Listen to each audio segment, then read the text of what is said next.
अपने वेबिनार में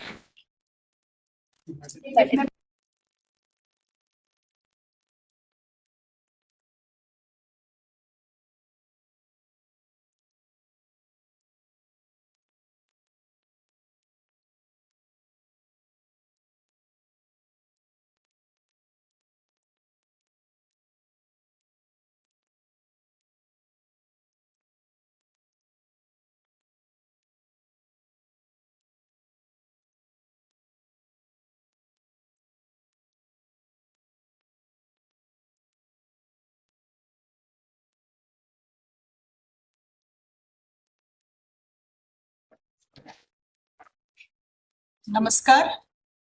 On behalf of Ministry of Environment, This Forest meeting and is being Climate recorded Change, and summarized. Department of Drinking Water and Sanitation, Ministry of Rural Development, Ministry of Panchayati Raj, Ministry of Housing and Urban Affairs, Government of India, along with the Central Pollution Control Board, Government of India, I extend a warm welcome to this sensitization webinar for field functionaries on Solid Waste Management Rules 2020. As all of you are aware,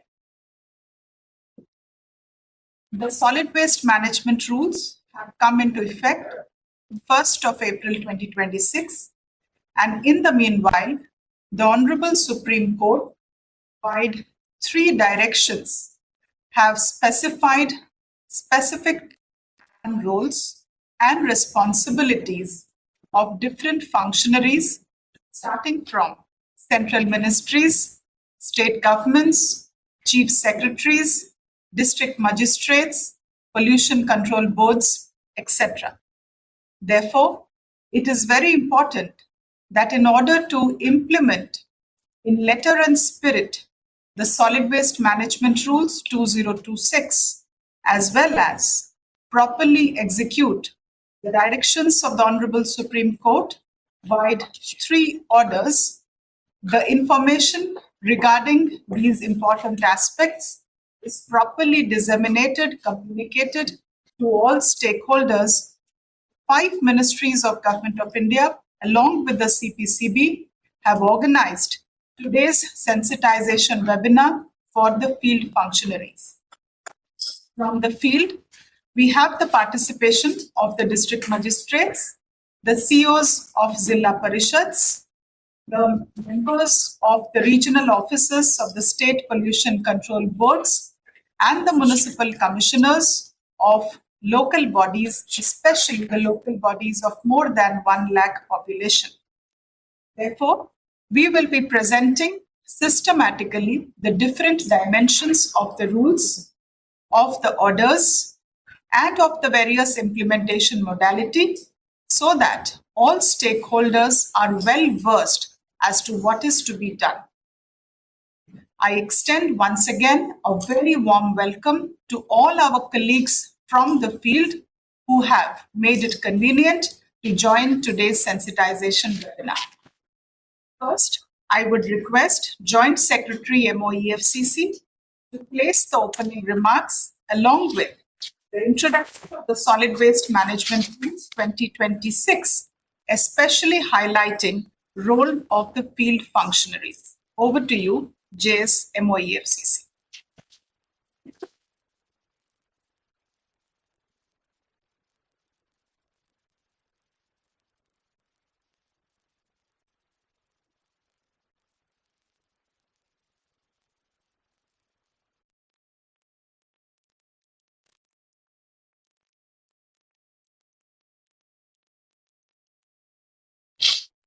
Sir, you are not audible.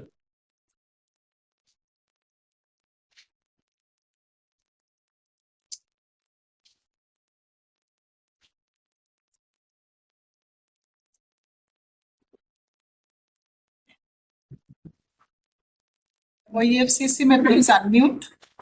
They are muted.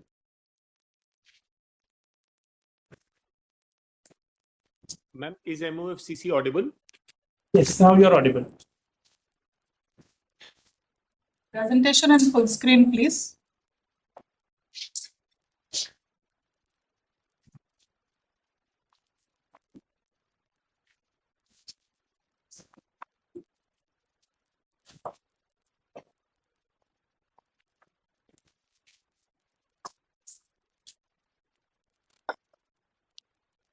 Please proceed, Uday.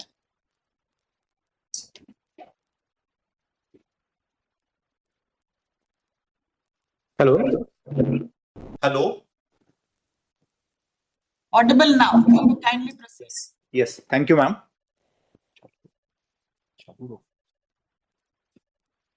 Thank you, ma'am.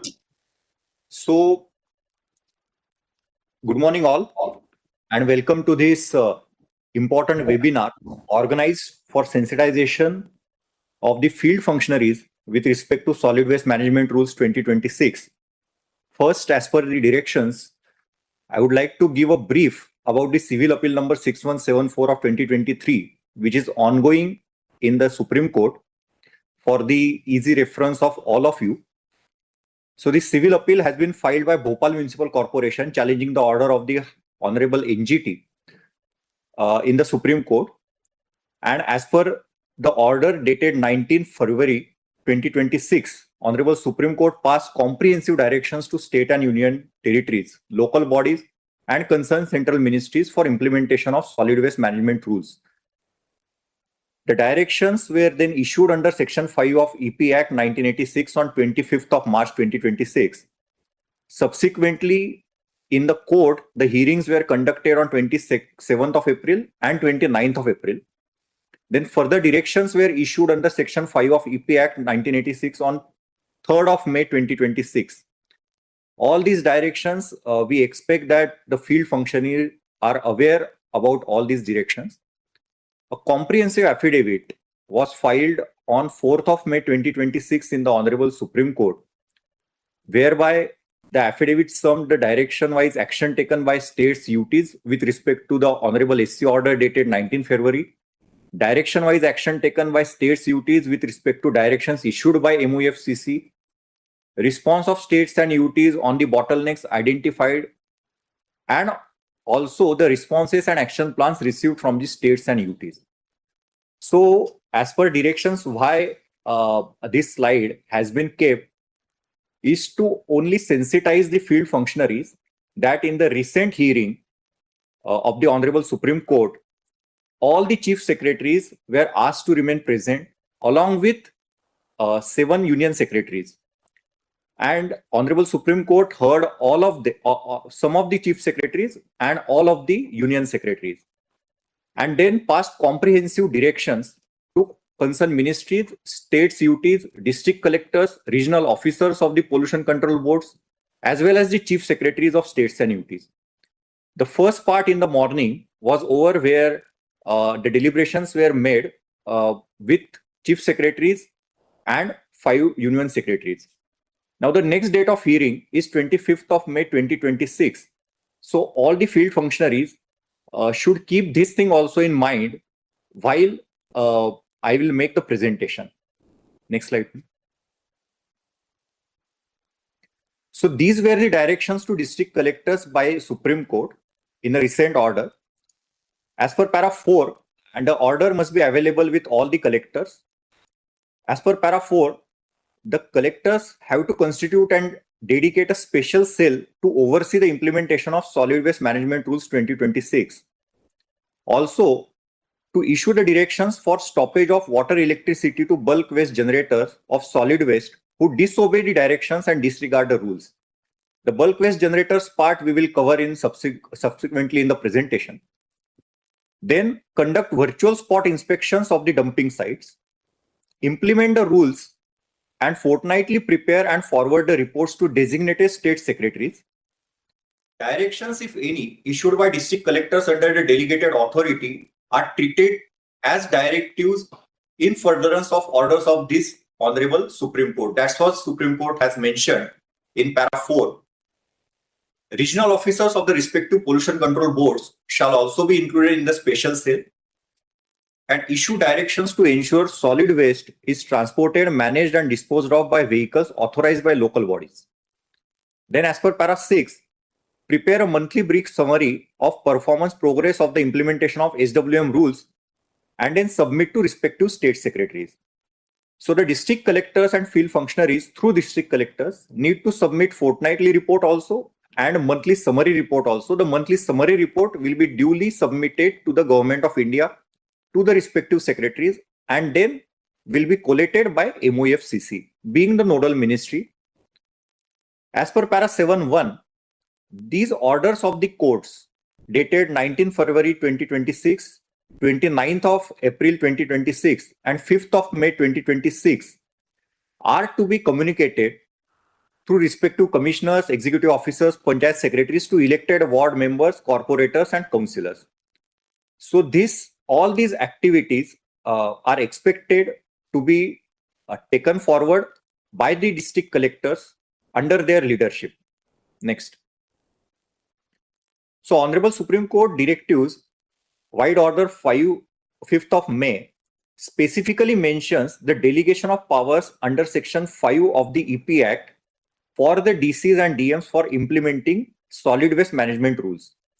And there are three basic points which Supreme Court has categorically mentioned. That's this delegation under Section 5 will be for the period of 1 year. This delegation will be exclusively for supervising, administering and implementing solid waste management rules 2026. And this delegation will be exclusively to be exercised within their jurisdictional limits. Also, the court has mentioned that the directions, if any, issued by the district collectors under the delegated authority are understood as directives issued in furtherance of the order of this court. So, I would take a second over here.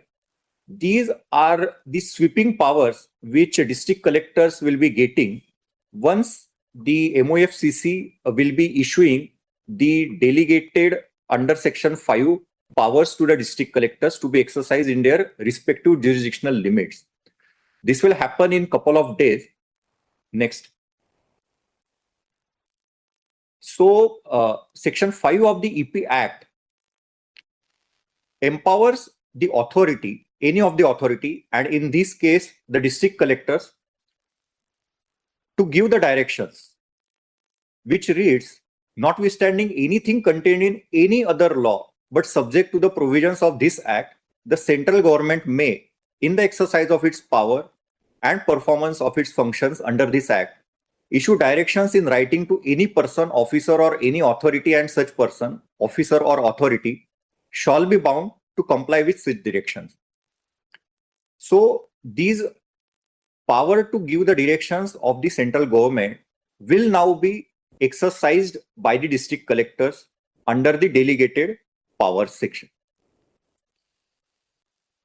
For the avoidance of any doubt, it is hereby declared that the power to issue directions under these sections includes the power to direct the closure, prohibition or regulation of any industry, operation or process, or at the same time stoppage or regulation of the supply of electricity or water to any other service. So again, these are very sweeping powers and these must be exercised judiciously.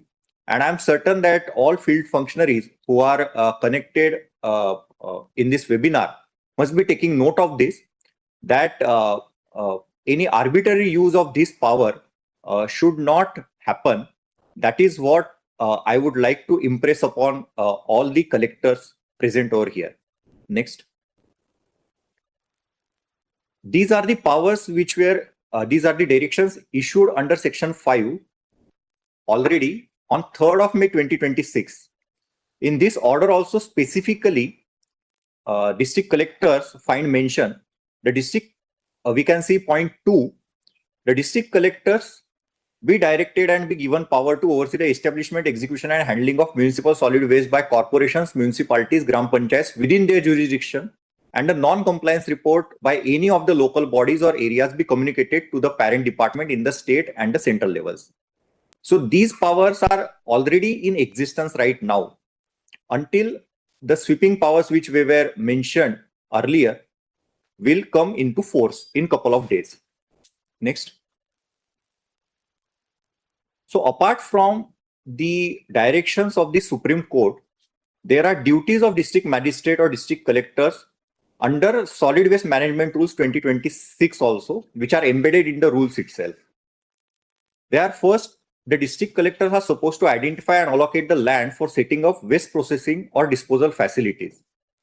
Then review at least quarterly performance of local bodies on segregation, collection, processing, treatment, and disposal, and also take corrective measures. Also, the collectors are supposed to integrate solid waste pollution prevention and control into district economic and social development plans with appropriate policies. Undertake inspections, audits of waste processing or recycling facilities.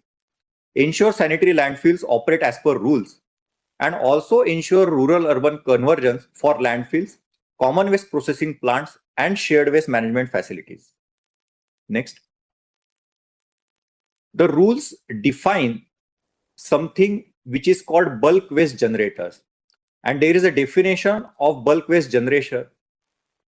As per Rule 6, the bulk waste generators are the entities who are generating waste who are meeting any one of these criteria, who are having floor area more than 20,000 square meter, who are having water consumption more than or equal to 40 KLD, and who are generating solid waste more than or equal to 100 kg per day. Also, the categories of bulk waste generators are categorized into three parts. First is institutional, which include government departments, educational institutes, community places and all. Then commercial, malls, hotels, hospital, markets, stadiums, etc. And then residential societies.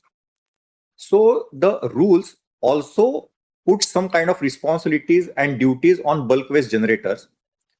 They have to register and report. So the portal of the registration for the registration of bulk waste generators is under preparation, and expectantly it will be live by this month end. On that portal, every bulk waste generators have to register, and it is also the responsibility of the field functionaries who are connected with this webinar to encourage the bulk waste generators in their respective jurisdiction to register on the portal as early as possible. The bulk waste generators have to file the annual return by 30th of June of every year. Also, the bulk waste generators are supposed to have the waste management, which includes segregation, ensure collection, and hand over dry or sanitary waste to the local body or agency authorized by it. The bulk waste generators are supposed to have a wet waste processing facilities. These are decentralized processing by way of composting or biomethanation, and obtain EBWGR certificates. These are extended bulk waste generator responsibility certificates, which will be issued after the registration and after the annual returns of the bulk waste generators. The EBWGR compliance are also done by the local bodies. Next, please. From here, I would request my colleague, Member Secretary, CPCB, Shri Bharat Sharma, to take over. Thank you, sir. Besides the bulk waste generator, which has a major volume of solid waste generation, the other duties for the other waste generators have also been described therein, which are applicable to the waste generator also.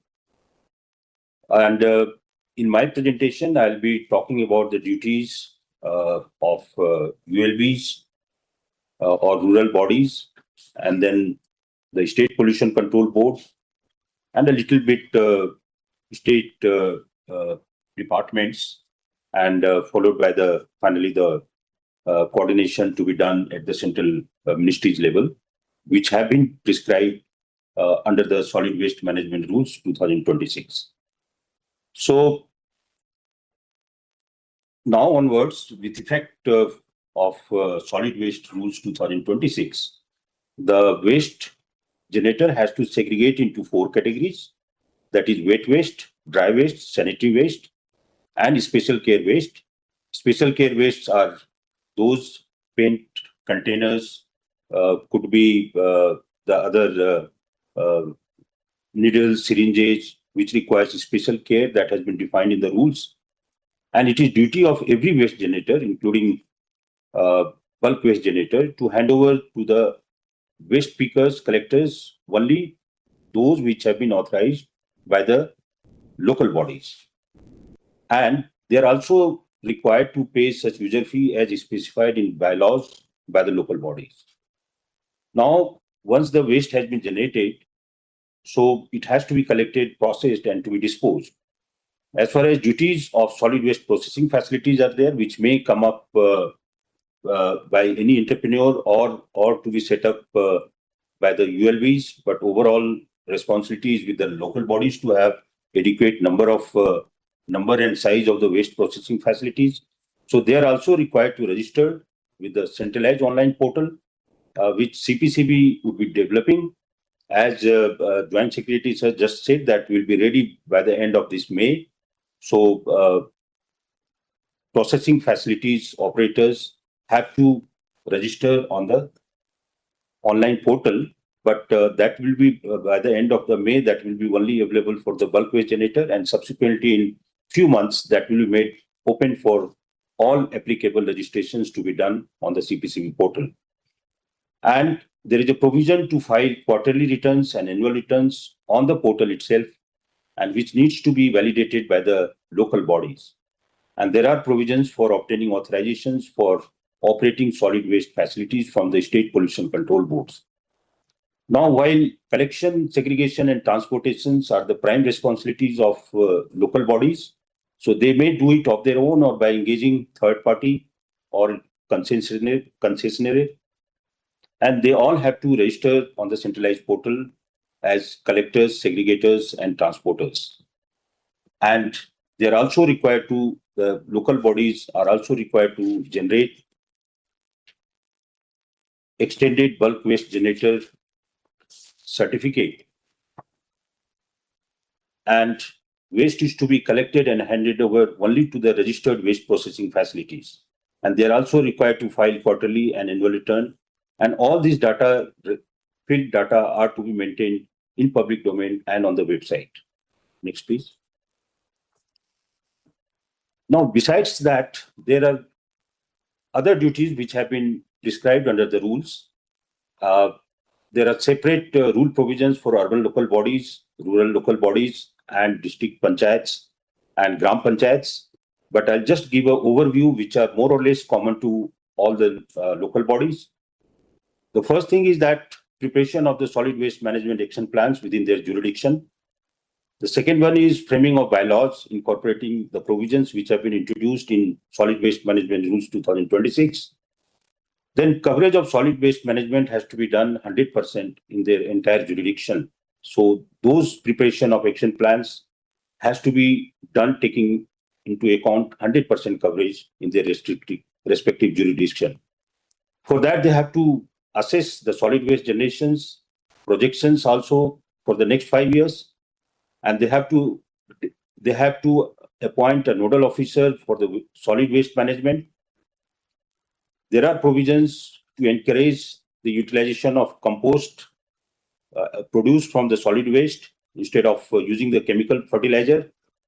Inventory of all registered waste processing facilities have to be done by the local bodies. The inventories, the plan has to be done to the ward scale, ward level wise, and database of all personnels, including informal sector, and update on the portal. All bulk waste generators are to be identified by the local bodies with geotagging and ensure their registration on the CPCB central portal that we are coming up by end of this month. And material recovery facility have to be set up by the local bodies of their own or through public-private partnership mode. Construction, operation, and maintenance of solid waste processing facilities are to be facilitated. As I said, that it can be set up by the local bodies or through concessionaire or by third parties. Mapping of RDF plants, refuse-derived fuels which are generated of the waste by segregating from the municipal solid waste, and those segregations are pertaining to those which have good calorific value, burning potential, so that it can be used as a fuel substitute in the industries, and that technically it is called the refuse-derived fuel. So mapping of all those plants which are producing refuse-derived fuel, RDF, by processing the municipal solid waste, that has to be done. along with the production capacity and utilization and offtake by the industries. They have to apply for the authorization for setting up waste processing facilities, treatment and disposal facilities, description of criteria for levying of spot fine for violation of provisions of these rules for any entities, including general public, issue extended bulk waste generator responsibility certificate to bulk waste generators and notify the cost of such certificate, report the solid waste generation and collection on monthly basis on the CPCB centralized portal.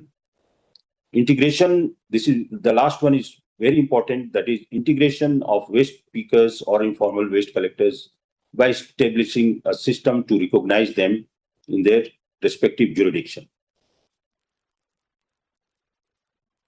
Now, coming to pollution control boards, we have Central Pollution Control Board at the central level. Then in every state, we have State Pollution Control Board or Pollution Control Committees in the union territories.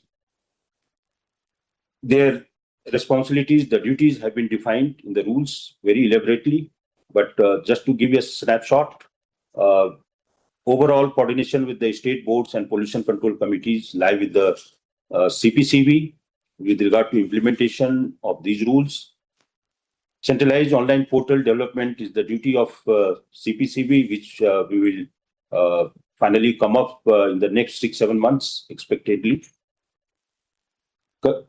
There is a central implementation committee which has already been constituted by CPCB at central level, wherein the officials from the state pollution control boards, they are member of that, so as to take stock of overall coordination of implementation of these rules in the respective states in the country. Develop applicable guidelines, norms, standards, SOPs, and pro forma that we are working on that. And how the certificates from the bulk waste generators to the processing facilities, how they will move, how those things will be generated and exchanged. For that also the mechanism, we are working on that. CPCB has to do this mechanism.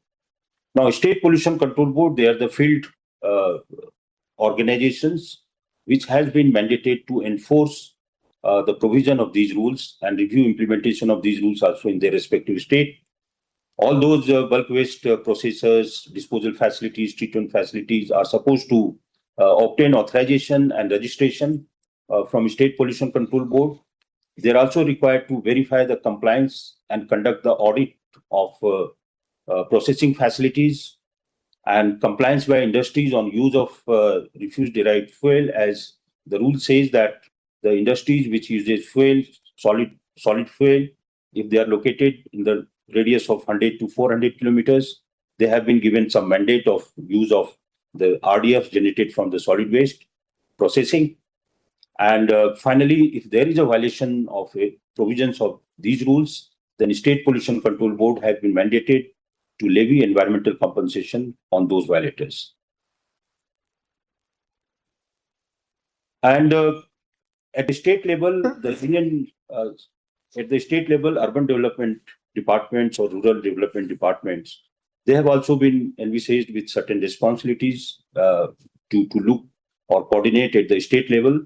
The first and foremost is the preparation of a state policy and a strategy aligned with the rule provisions. So many new provisions have been introduced into this, and along with some time limits also, and ensure implementation of these rules by the local bodies.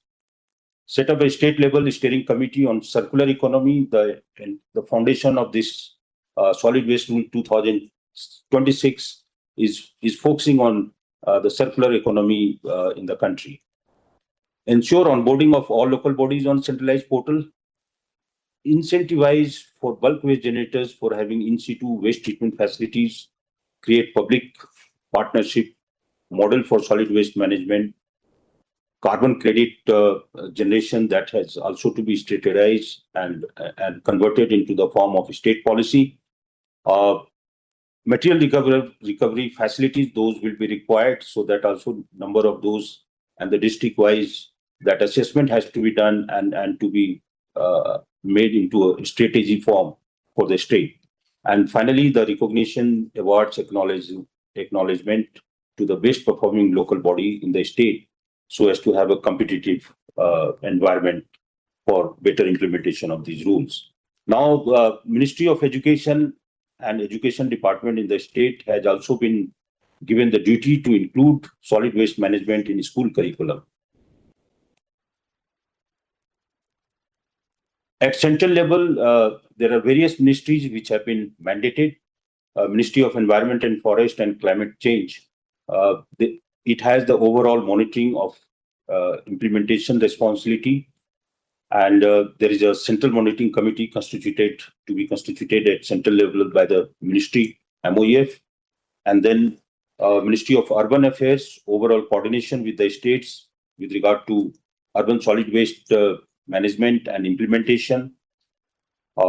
Department of Drinking Water and Sanitation, they have been mandated to facilitate, to overall monitor in their respective domain about preparation of action plans, reporting, guidelines, infrastructure development, facilitation to the states and union territories. Ministry of Panchayati Raj has been mandated to incorporate solid waste provision rules in the bylaws of rural local bodies. Ministry of Chemical Fertilizers have been mandated to promote compost, to market, to give a thrust to the demand and supply of the compost produced from the processing of municipal solid waste. Ministry of Skill Development has been given the mandate to develop, to come out with skill development program for the country. Next. Now, this is my last slide, which is on solid waste dump site management, which is a very important component of solid waste management rules. Currently, we have somewhere around more than 2,000 solid waste dump sites in the country, scattered in various states. So that needs to be managed. That has to be on the highest priority. And for that, the rule mandate that mapping and assessment of all existing dump sites is to be completed by 31st October of 2026. And then there is a need to develop time-bound action plans for biomining, bioremediation. These things are to be overlooked, supervised by the respective district collectors also. And there is a requirement to give quarterly update on central portal about the actions, the status, the programs initiated for remediation of dump sites, and provisions are there for analysis, utilization, because whatever the waste which are being biomined, that again is not required to be disposed. Rather, the focus is there to utilize that in several other areas, say for example in road making or waste to energy plant. So those guidelines are also there, which have been issued by the Central Pollution Control Board. And the rule also says that once reclaimed, then the cleared dump site is to be used for various purposes that has also been defined. And monitoring and enforcement of these action plans, the remediations are to be done by the respective state pollution control board. And there is exclusive provision for fire prevention and management, which we often see in the dump sites. So for that, the emergency plan, the landfill gas monitoring facilities, the methane monitoring program, then provisions for having adequate equipment for firefighting and for oversee the health and safety of workers. Those provisions have also been laid down. So this was my last slide. With that, over to you, sir.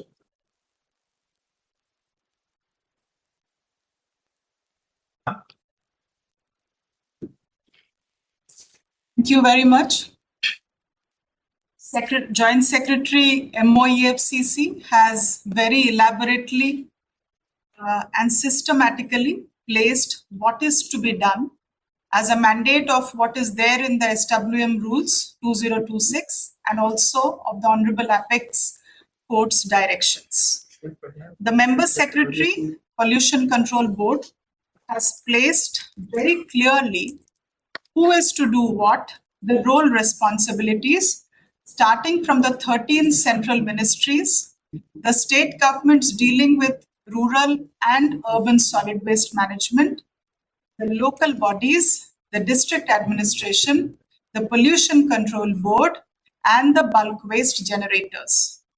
So what is to be done and who is to do it has been dealt exhaustively till now in our webinar by the Ministry of Environment, Forest and Climate Change and the Central Pollution Control Board. Now we will shift to the next aspect of the webinar, where we will focus on how. How is it to be done? We've already seen that we need to do certain things and who needs to do what. So first, we would like to inform you that we would like to address this aspect of how in two different dimensions. One, for rural areas, because the situation is a little different. And second, in the urban areas, because there are certain challenges of large cities. So first, we would like to present the implementation of SWM rules in urban areas. Aishwarya, it's okay if I go first? That's what we decided. Thank you.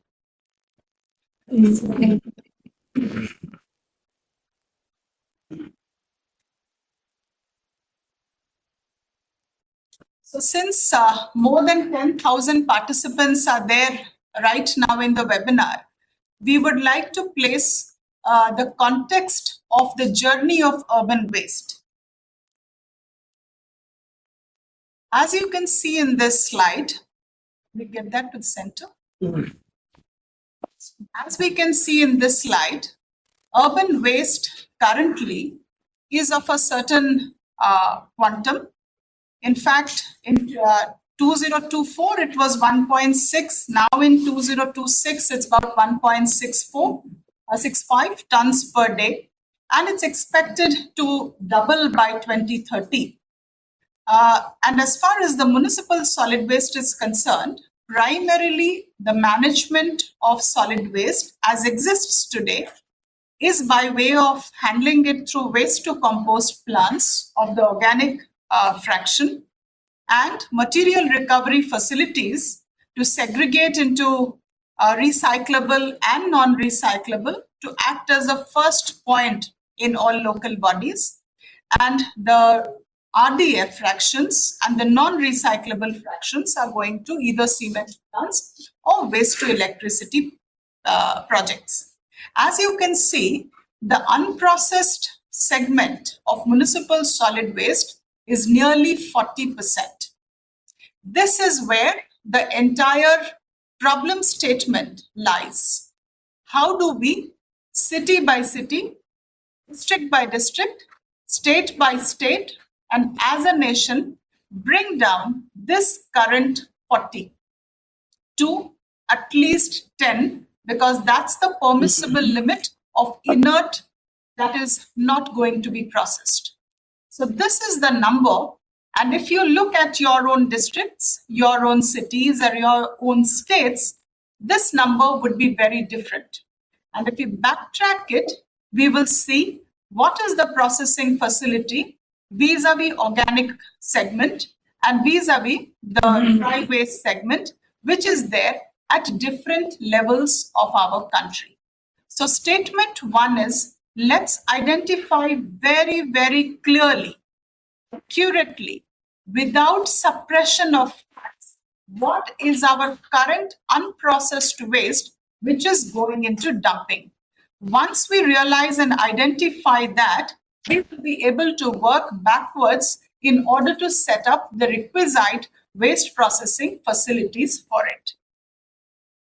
Now, if we see the rules as MOEFCC and CPCB were just presenting, what is new? If we look at a snapshot, there are many, many things, of course, which are there. But I will like to highlight on 5 key things where the shift lies. The first, earlier also there was 4-stream segregation, but it was advisory. Now it is mandatory. That is the most important part, mandatory source segregation. And also a specific focus on the 4th stream of waste. Second, scientific solid waste management and very clear emphasis on no dumping. Earlier, while it was advised that every city, every local body should have a scientific waste management, this time the rules come heavily on this one term, no dumping of waste. Third, a very specific focus on the accountability of bulk waste generators. So the noose has been tightened around the bulk waste generators to own up their responsibilities and be held accountable for that. The fourth important shift which comes is every polluter shall have to pay, which means we have to bring a framework of user charges as well as penalties and enforcement. This was an aspect where it was again negotiable at different places. This time, the Solid Waste Management Rules 2026 brings in a sharp focus on polluters have to pay. The fifth and the most important shift is about digital monitoring of the entire system. There is an online portal. There has to be transparent reporting. There are fortnightly reports that the special cells of district magistrates will have to report on. There are monthly reports that have to come from the district administration to the state government. The state government shall have to accordingly make the reports to urban and rural central ministries. All of that has to be brought together into the overall ambit of what is being guided by the Ministry of Environment, Forest and Climate Change and the Central Pollution Control Board. So which means this is a huge call for synchronous action between 12 central ministries, state governments, UTs, local bodies, district administrations, pollution control boards, bulk waste generators, etc. There's a huge shift that ties all these bodies that have to now work very seamlessly and in a coordinated fashion. And with the three directions of the Honorable Supreme Court, with JSMOEFCC just spelled out very clearly, all of it come with a timeline. So we will have to see within what timeline we prioritize each action. I will come to that in a little while. So if we look at the spirit of the SWM rules and the Supreme Court mandate, I will be very specifically focusing on urban local bodies, after which we will have JS DDWS speak on the rural local bodies as well. The district collectors and the local bodies, be it urban or rural, have to operate as a team with district collectors holding the entire coordination of this large team. And district collectors, by mandate of the Honorable Supreme Court, have been given sweeping powers as just spelled out by Member Secretary CPCB under the Environment Protection Act, which means the large responsibility of assessing enforcement lies in the hands of district collectors, whereas local bodies at the same time will be focusing on the daily execution of the sanitation and waste management as a service. Second, the district collectors will be focusing on land approvals because land is a crucial aspect in tribal areas, in forest areas, in urban areas, tight city limit, peri-urban areas. Where do we set up our solid waste management projects? So providing seamless, suitable land will be one of the key aspects where district collectors will play a key role in enabling it.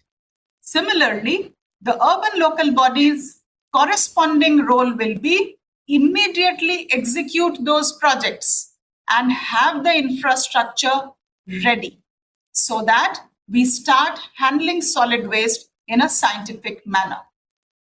The third dimension of the district collectors will be to review, to monitor, and to report. In fact, the Honorable Apex Court is looking at two kinds of reports from the district collectors. One, which is a fortnightly report of the special cell of various enforcement and other activities, and a monthly progress report of the various dimensions that are involved in SWM rules implementation. Here, the urban local bodies will also have to focus on monitoring reporting, because without the different levels being stitched into the reporting framework, the data will mismatch. So we will have to see how a seamless flow of information from bottom to top will emerge. And as CPCB was just mentioning, an online portal is being prepared for the same. However, in the interim, the state governments will be sharing certain templates with the district administration, so that in the meanwhile, while the online portal is under preparation, the reports can still continue to flow. And this template is something which the 5 central ministries of Government of India are working together, and by possibly another 2 days' time, we will be in a position to share with the state governments the framework of these reports, which state governments can thereafter share with the field administration. The fourth important dimension of activity of the district collectors is convergence. Convergence with various departmental stakeholders, be it education, be it WCD, be it the multiple departments that are engaged in the entire Panchayati Raj and rural development framework, or be it the urban counterparts, bringing all the stakeholders together and wielding the power and the responsibility that the state government and the apex court have given on the district collectors will be a key responsibility to discharge. And here, the local bodies will have a very, very important role, which is direct citizen engagement. Because the urban local bodies, or even the rural ones, are the ones which are actually directly in interface with citizens. So whether road sweeping has been done, whether garbage removal has been done from a garbage vulnerable point, whether the bins are overflowing, whether the vehicles are transporting, etc., are somewhere where citizens, especially in urban areas, have very less tolerance for deviation. So citizen engagement and grievance redressal will be a key activity of the urban local body. So as you can make out from this slide, the district collectors have a great role now to hold the urban and rural local bodies together. And these are the key things where the actions will have to be integrated. Next slide. Now, for supporting your implementation, we would like to place certain aspects which can help you as to how to do it. So while the SWM rules mandate certain activities and the Honorable Supreme Court directions has also sharpened it further, I would like to specifically place here that the Swachh Bharat Mission Urban 2.0 provides an implementation platform in urban areas. Swachh Bharat Mission Gramin provides the similar thing, though with a slight difference, which will be dealt with in a little while from now. But what we are trying to share here with you is, this is a platform which all of you can readily use to jumpstart and accelerate your ongoing activities. This mission currently focuses on these dimensions, as you can see. First, visible cleanliness of cities, scientific waste management, elimination of dump sites, promoting higher order processing, especially in large cities, the shift from ODF to ODF plus and water plus, focus on public toilets, community toilets, aspirational toilets in the large high footfall areas, shift from manual cleaning of septic tanks and sewers to mechanized desludging, and a large scale capacity building and behavior change interventions. So friends, as you can see from this slide, there are 9 important components which are covered under SBM 2.0 urban. Of these, visible cleanliness, scientific waste management, dump site remediation, higher order processing, capacity building, and behavior change are components which you can straight away incorporate into your current implementation of the SWM rules as well as compliance to the Honorable Supreme Court directions. Next. So as far as the institutional structure of 2.0 is concerned, how does it operate? It operates at 3 levels. First, every plan, every assessment, every gap is made by the urban local body level. They assess the gaps, they plan the MSW projects, they plan the interventions, and on a portal that we have, which is known as Swachhatam portal, the city uploads its requirements. This goes to the level 2, which is the state level headed by the urban secretaries. They review the projects and they give approval or recommendation to the projects, and most importantly, they commit a state matching share. Thereafter, it comes to the apex level, which is the national level at Mahua. This is headed by Secretary Mahua, and all the projects, wherever SBM urban funding is involved, the plan approval is done at the final level, which is the NARC level. Now, given this current discussion, there is a great scope of 2 levels of intermediary interventions now. One is the state high-powered committee level headed by the chief secretary. And second, a district level, which is headed by the district collector. It is important that we do not create too many bodies, too many committees, all of them duplicating each other's work.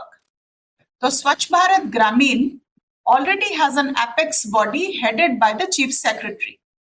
Similarly, Swachh Bharat Urban also has an apex body headed by the chief secretary. The state governments could see how both these existing bodies could be brought together and function in a synchronous manner so that solid waste management in the entire state is looked at holistically with convergence of various line departments.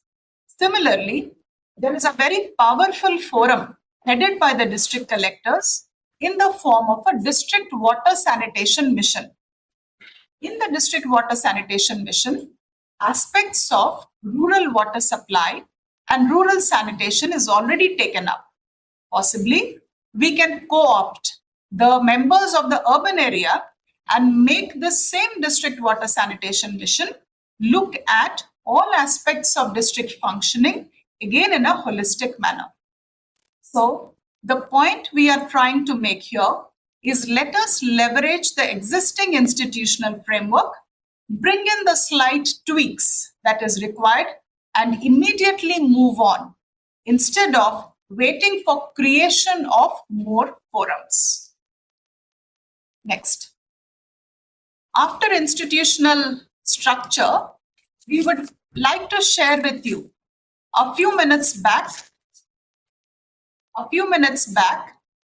we mentioned a point very specifically that for implementation of SWM rules 2026 and the Honorable Supreme Court orders in urban areas, Swachh Bharat Urban can act as a platform to step up.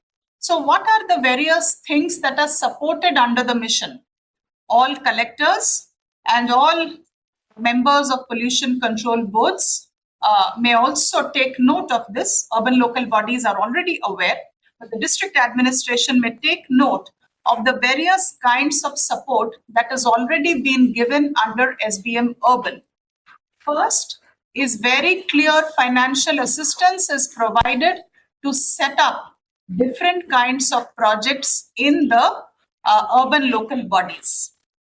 Second, as we speak today, 100% of every single plan of every single city that has been proposed by the state governments has already been approved by the Ministry of Housing and Urban Affairs, which means you already have ready projects and ready plans with financial commitments both from Government of India and state government with you. So right now, the important thing that will be there is how do we expedite the implementation of the same.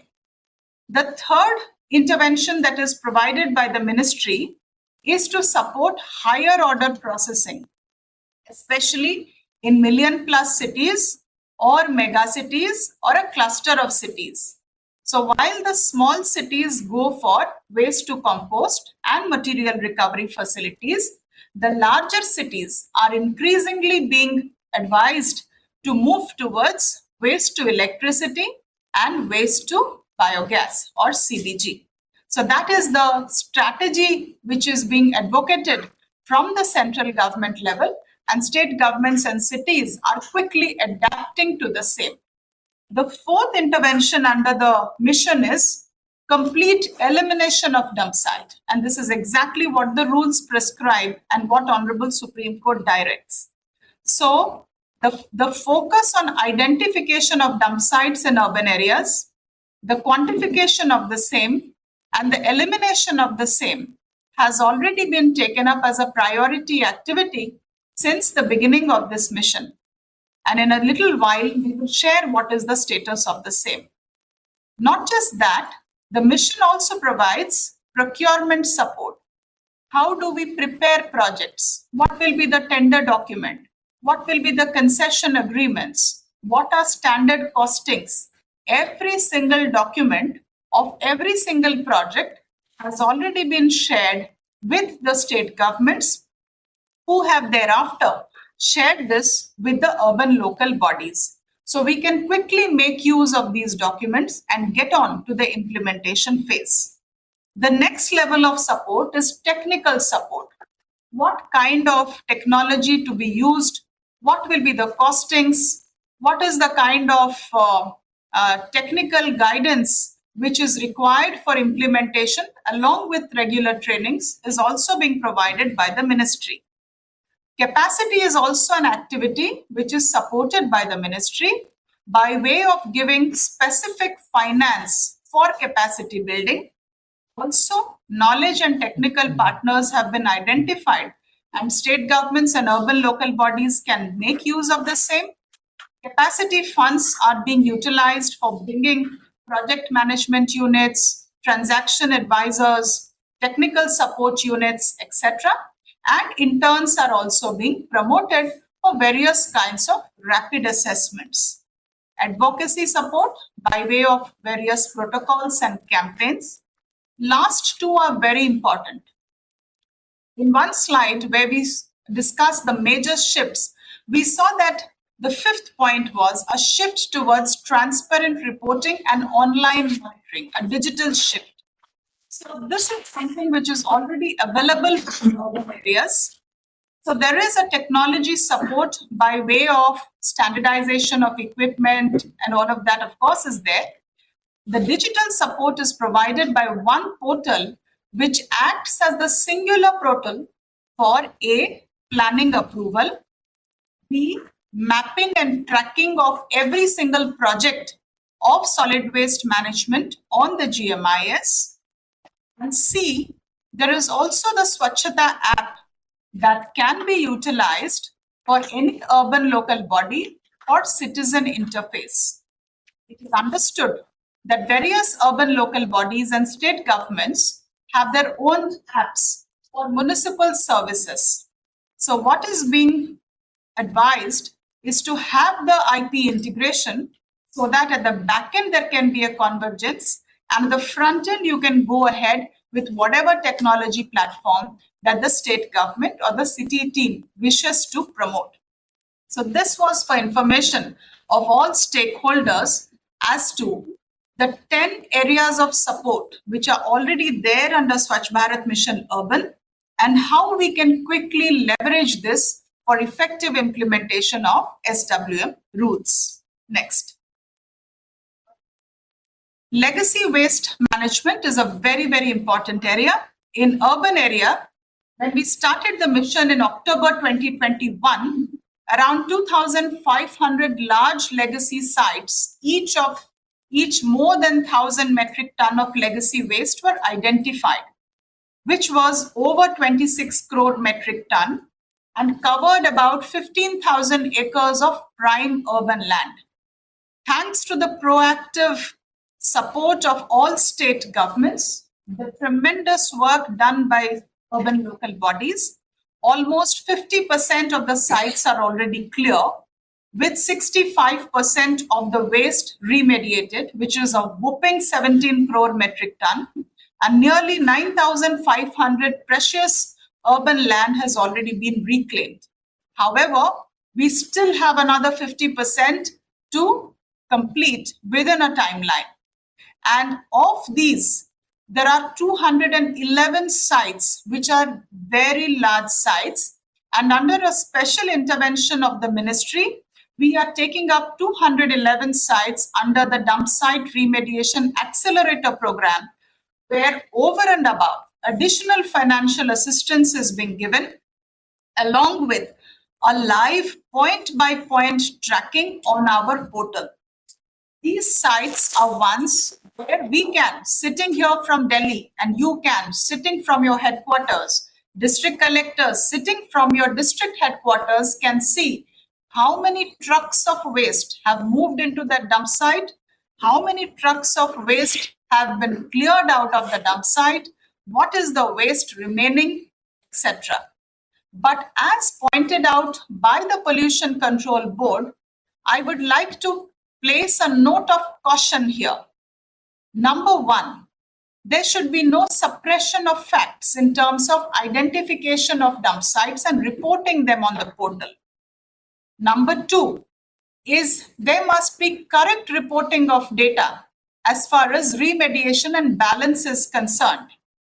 Number three, different data cannot be henceforth reported to Ministry of Housing and Urban Affairs for the purpose of claiming funds and Swachh Sarvekshan rankings, and different data to the Pollution Control Board and the National Green Tribunal or for any other purpose, because within a short while from now, all the portals and all the data points are going to be integrated, and it will be only and only the district collectors from where the data will start filtering upwards. So urban local bodies will have to feed correct data, which thereafter the district collectors will be monitoring in their own manner and sending it upwards in the urban development and rural development value chain.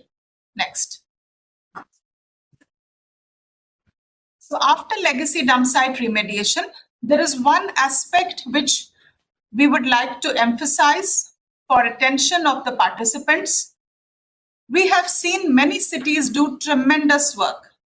All of us have heard the stories of Indore, Surat, Navi Mumbai, Ambikapur, Bhopal, now Lucknow, Ahmedabad, etc., etc. We have also heard the fantastic stories of Goa and of Sikkim. We have also heard fantastic stories from various northeastern regions as well as other states. What is important is not just setting up of infrastructure for solid waste management. If we can change the game, it is only and only through citizen engagement, public ownership, and behavior change. Mere setting up of infrastructure does not guarantee effective utilization of infrastructure.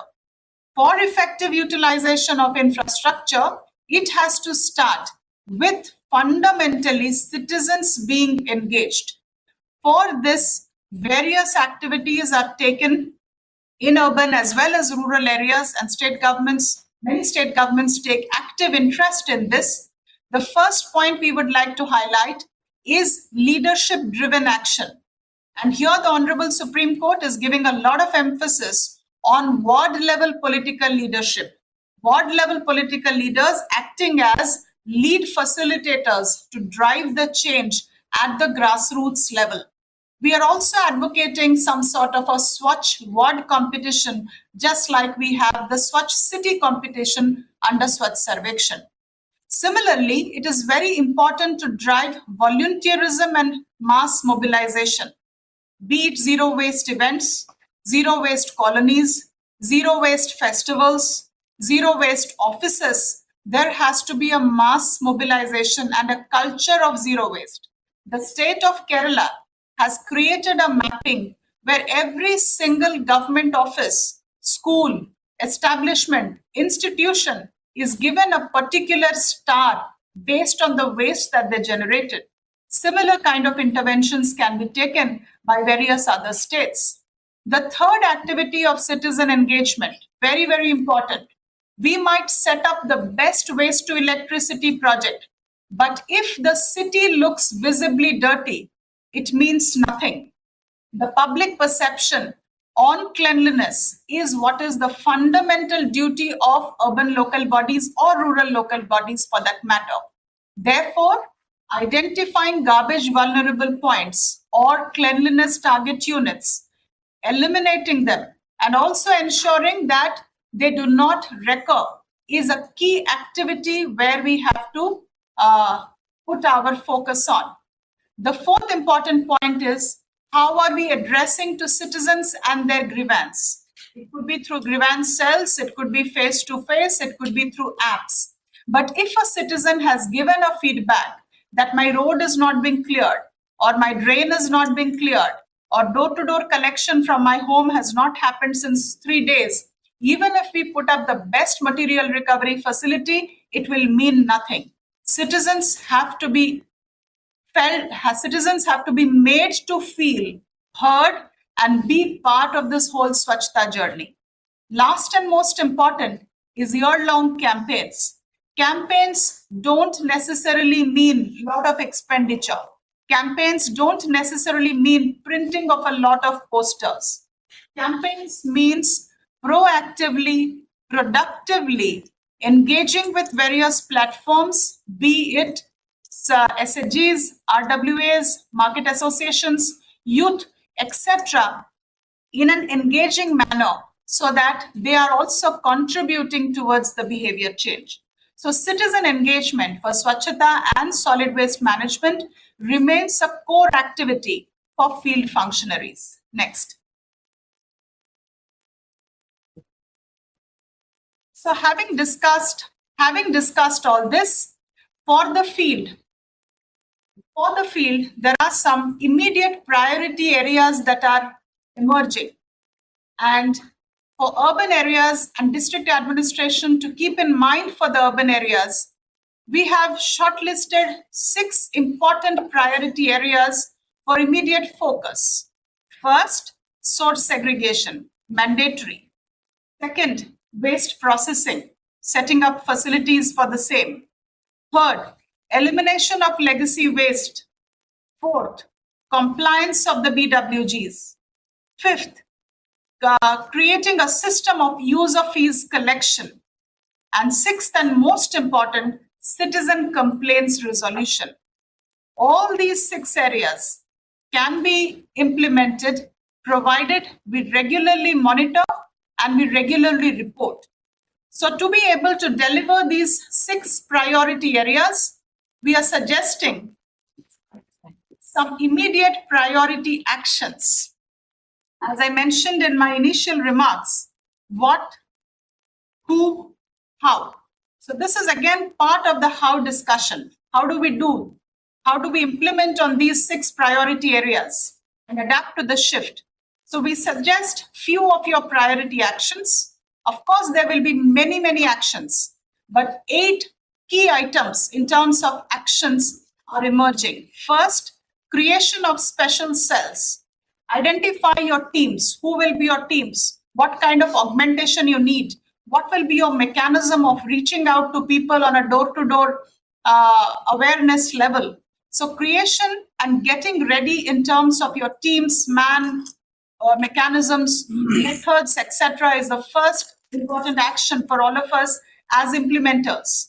Second, we have to immediately start sensitizing on a war footing mode every single local political leadership.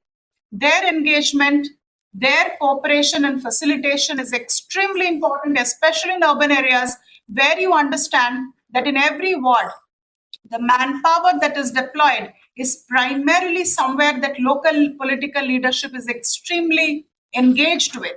So please create that ward level accountability mechanism by point number 2.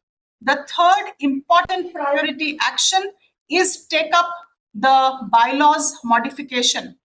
All the bylaws of urban local bodies have to be modified, duly incorporating the points which MOEFCC and CPCB have highlighted. Many states have already started working with the urban local bodies to help them come up with this bylaw modification. The fourth important is we can take up a 100-day or 90-day or a 60-day, whatever as the case may be, drive for closing the gaps in source segregation. It is no more an advisory, it is mandatory and non-negotiable.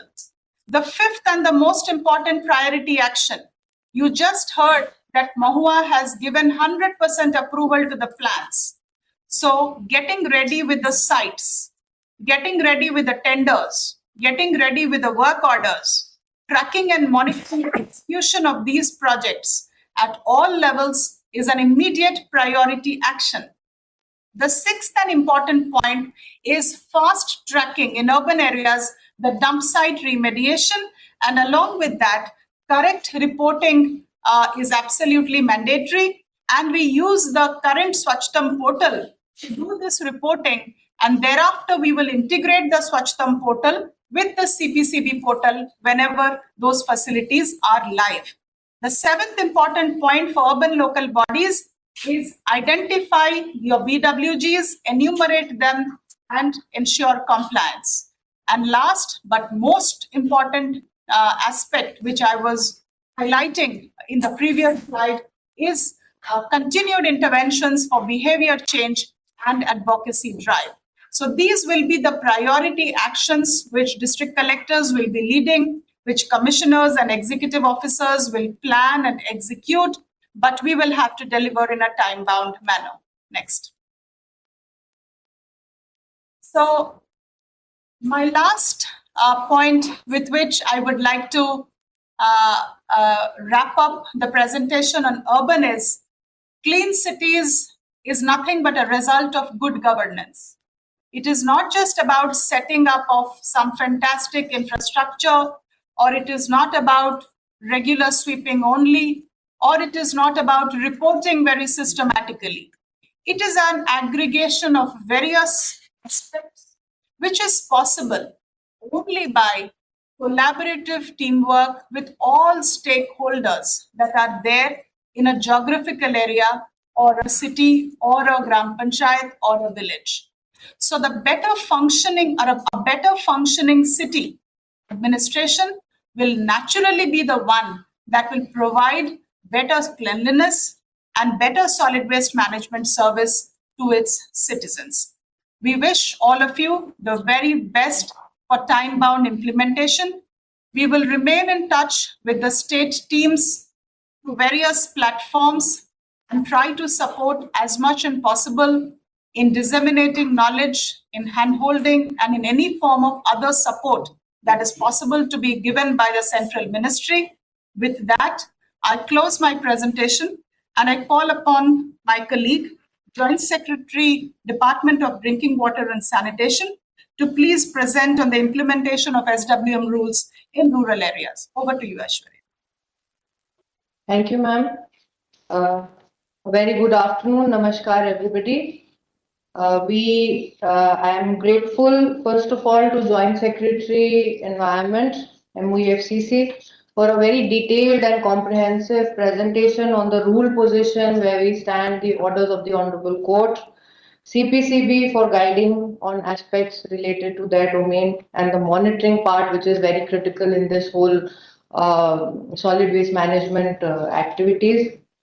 Mahua, Joint Secretary Mahua ma'am has also given a very comprehensive description of how the urban setup is structured, and now it is for us to give you the rural picture.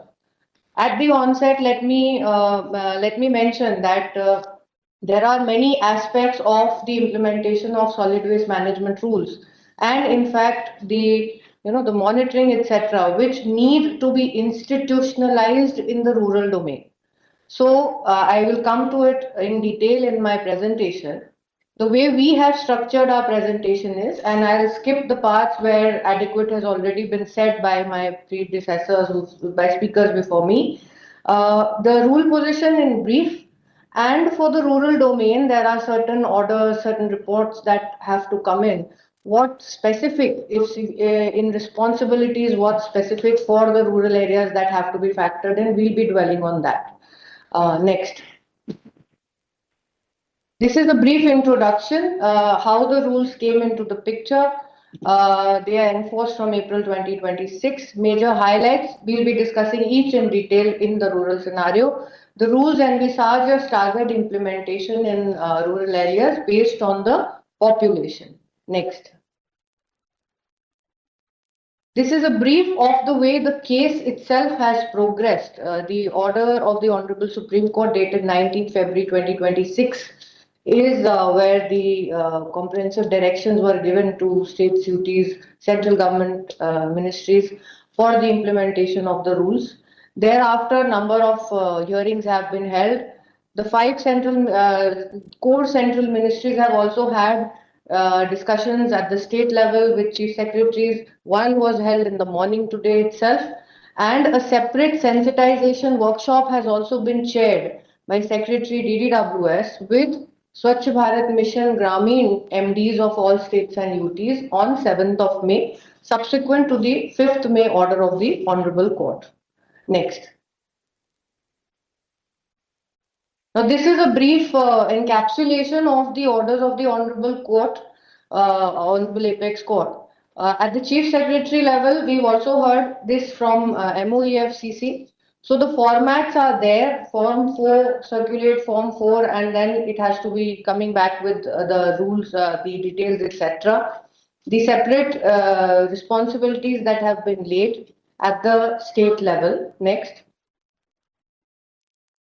This is regarding HR, and I would like to draw your kind attention to this para specifically also, not to the exclusion of others, but because this mentions in great detail the problems that are being seen in rural local bodies where manpower inadequacy is a major constraint affecting even the the implementation of SBMG and other aspects at the rural level. So the Honorable Court has gone in great detail, and certain advice has also been given to states which they may like to look into.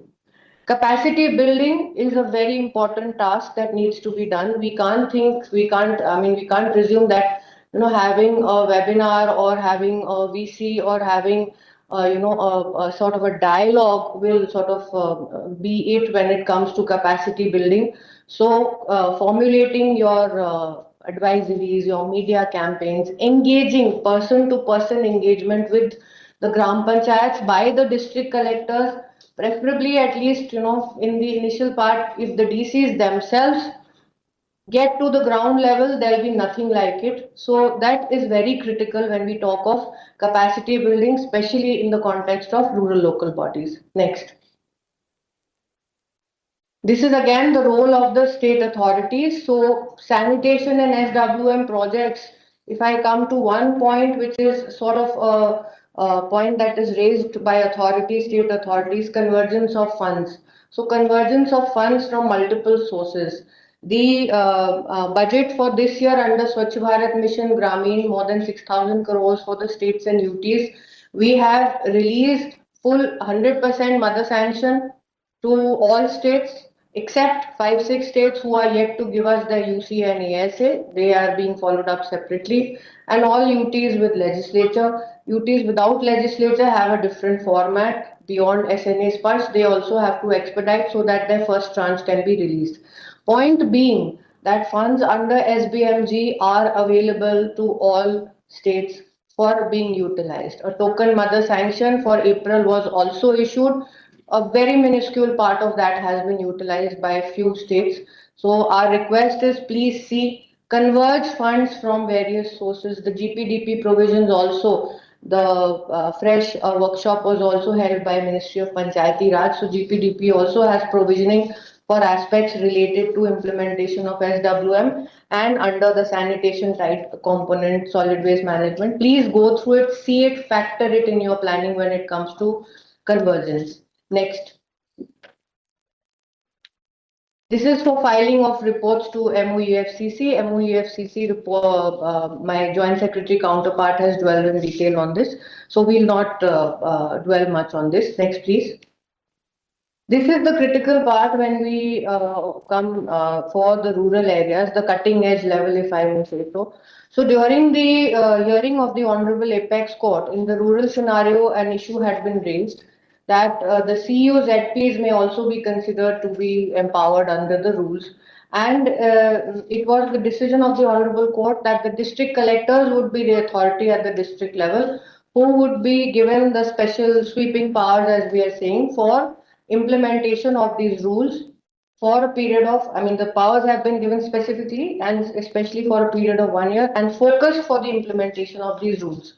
Now, what emanates from here is that the district collectors and the CEOs, Zilla Panchayats, Zilla Parisads have to work in very close coordination for compliance of the rules, every part of the rules as well as the specific directions that are given, say here in para 4, 5, 6 and 7 of the orders dated 5th May.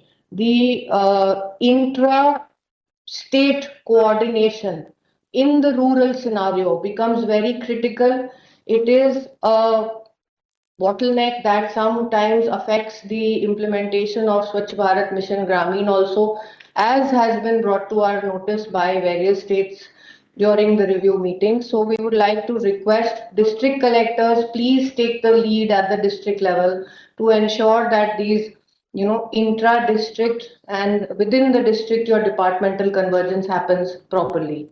So your special cell has to be constituted. You have to conduct virtual inspections, fortnightly report, a monthly report format. A monthly report is there. This is from para number 6 of the 5th May order.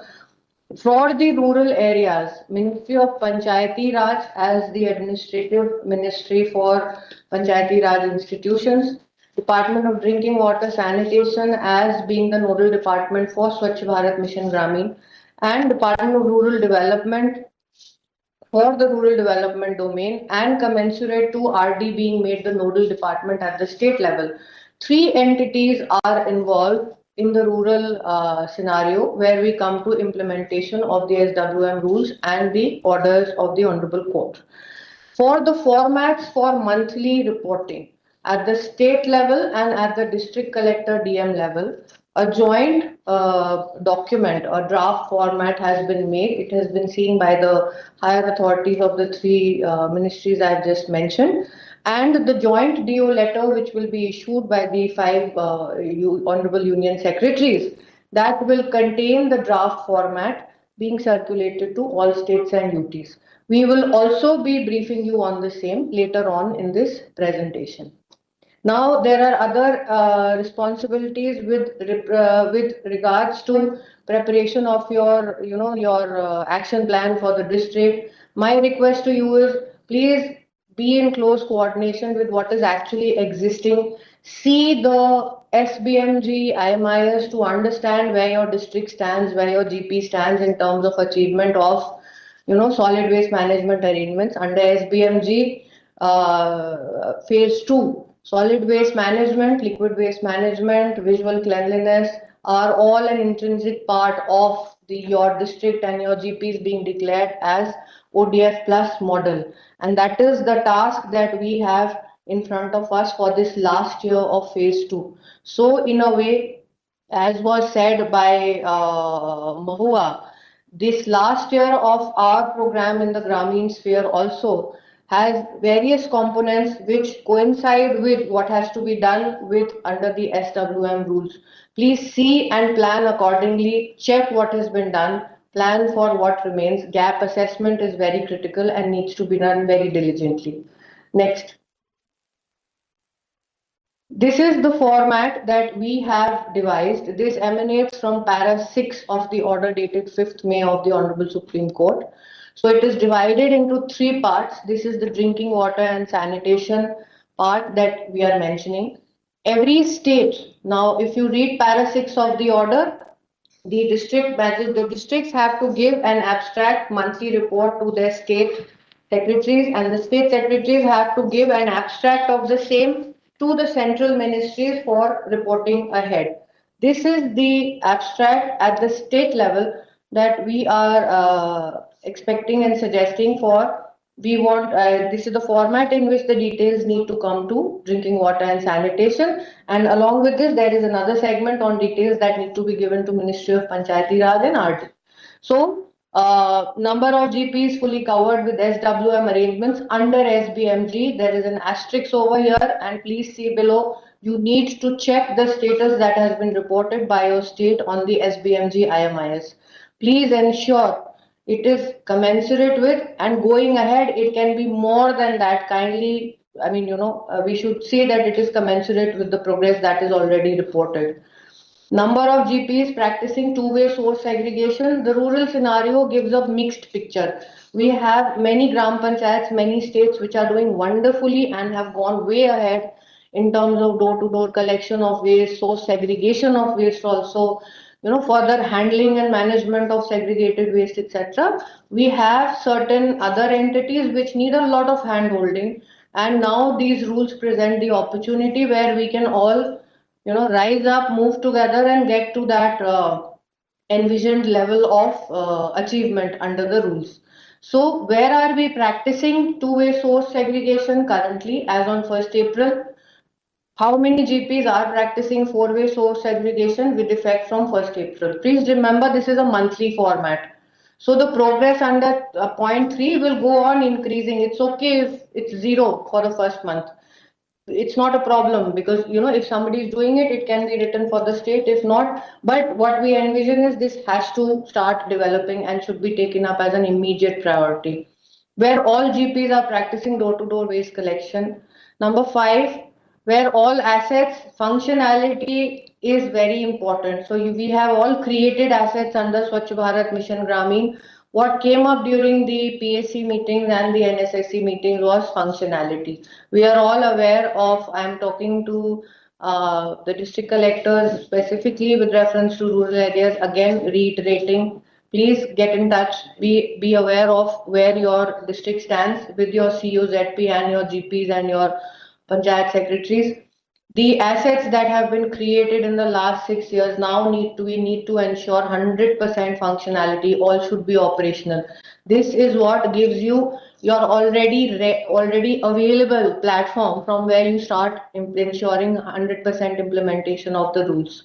So it's very critical, and all functionality has to be also simultaneously updated on the SBMG IMIS. So while this happens for the rules, please ensure that also. Action अगर आप ले रहे हैं restored, where it is not functional, you have to take action to restore functionality. Ideally, minor issues within 15-20 days should be resolved. PWMUs are very critical. We give you the flexibility of either making a rural PWMU with block level financial assistance. We also give you the flexibility of converging it with an urban MRF, where especially that is what we advise for peri-urban villages or larger villages where an urban MRF may be nearby. Many states have done that. We would like you to be aware of it and to factor these in when you are giving your monthly report. Visual cleanliness, as was said by JS ma'am from Mahua also, and especially everywhere, because it's a component of ODF plus model, and more so in tourist places, pilgrim centers, tourist-centric beaches, which the Honorable Apex Court has also pointed out. Please be aware that when we go to our various committees, etc., and we are presenting, this is one aspect that is almost always raised. You are citing these achievements, but then visual cleanliness remains not up to the mark. So this also has to be ensured by the districts. Next. Ministry of Panchayati Raj, the indicators that are there for Ministry of Panchayati Raj, whether the GPDPs have been aligned for inclusion of SWM related activities. Bulk waste generators. We are all aware that under Swachh Bharat Mission Gramin, legacy dump sites, bulk waste generators are not part of the program components. So bulk waste generators have to be identified by the GPs. Nonetheless, it has to be done for, and it is very imperative. It will go a long way ahead for you when you're planning for your coverage under SBMG also. Not that, I mean, it is part of the rules, obviously. So bulk waste generators, the number of GPs that have identified and registered, where all GPs have identified and registered your bulk waste generators. There are timelines for this, which also come to that place. Please read the orders, they are very detailed and it's very clear for the timelines of each activity. This has to be reported on the portal being made by CPCB. It was mentioned by GSM, MOEFCC and by our CPCB officials in the previous presentation that by end of May, this functionality will be ready. And so this has to start happening. Kindly do not wait for end of May. You can start the process of identification immediately. That was also mentioned in the 7th May meeting. To start the identification immediately, the formal registration, etc. happens when the functionality kicks in. Capacity building, lead facilitators, their sensitization, inclusion of political functionaries in RLBs as lead facilitators. It has been specifically pointed out by the Honorable Court, and their role in helping you implement this, it cannot be emphasized. I mean, it's very critical, and it's envisaged that you should get them on board and, I mean, work with them proactively. Finance Commission funds that are available to the state and the funds of the above that are being utilized, the tight grants that are being utilized for solid waste management and related activities. This is the state level format, a step down below, same reporting at the district level. We'll come to that also. This I am explaining a little in detail so that you know what needs to be done at the district. Manpower availability, para 17 of the order dwells on this in detail. So RLB, sanction post, vacant post, full-time panchayat secretary, what is the action being taken to fill in? All this has to be mentioned for onward reporting to the Honorable Court. Number of identified legacy waste dump sites. State duties, whether they have notified the model bylaws. So Ministry of Panchayati Raj committee is being formed of the three Ministry of Panchayati Raj, DDWS and MORD for formulating the model bylaws for implementation of SWM rules. And that will, once that is done, that will be shared with the states and the UTs.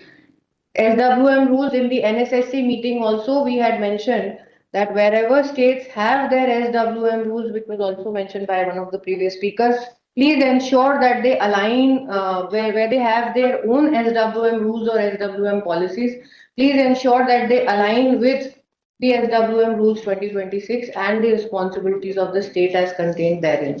Next. Department of Rural Development under BBG Ramji, total funds available to the state under the program. Amount of funds spent on SWM related work. This is a monthly format, so during the month. Number of SHGs active in the state. Our SHGs play a very critical role, and we are happy to note that they are very actively participating in the operation and maintenance of assets created under Swachh Bharat Mission Gramin in many of our states and UTs. So to get this as the data, start collecting it, and then use it as a motivator, as a behavior change model to have other SHGs also participate in these activities to help the GPs is being envisioned. So this data will be collected. Trainings conducted related to SWM rules under the training calendar of MORT. This is the format, again I am reiterating, under para 6 of the order dated 5/5/2026. This is the state level format. Now, to be able to fill the state level format, next, the state authorities would require certain similar details to come from the district level. So without going into the details, one below model of the same format for the district level abstract is also been formulated by us. Both these will come in the joint DO letter that is being issued by the Honorable Union Secretaries. in this matter. This presentation will also be shared with you. So, I mean, you needn't stress with the details. Next. Next. Next. There is also para 22 of the order dated 5th May of the Honorable Supreme Court, wherein it has been mentioned that, short-term and long-term goals. So the urban, rural and MOEFCC ministries are directed to set out short, medium and long-term objectives to be accomplished by the state duties and the local bodies. The concerned ministry shall file separate abstract statements by 24th of May on the percentage of accomplishment and their local bodies. So this is the abstract format that we have, the three ministries for the rural space we have designed together. This gives the short-term targets, the medium-term targets and the long-term targets. Creation of special cell 100% has to be done by October 2026. Sensitization of representatives as lead facilitator has to be done. Legacy waste dump sites 100% assessment has to be done. These are the non-negotiables and the monthly progress on this will continue. Yes, सब है sir ये भी complete नहीं हुआ है हमारा सब just so the short-term, medium and long-term targets for the rural domain have been set up over here, and this is what will also come to you as part of the joint DO letter that we will be issuing. Next. What we would like to stress is, how the rural scenario varies from the urban scenario. So certain things coming in for the first time for rural authorities, rural local bodies, bulk waste generators, EBWGR certifications, the formality, how to be done, who to contact, legacy dump sites. We don't have any identified data. This has to be done from scratch and within a specific timeline. Transportation, collection, management and disposal of solid waste, as I mentioned earlier, we have a mixed pattern. So it's a mixed performance in states and UTs.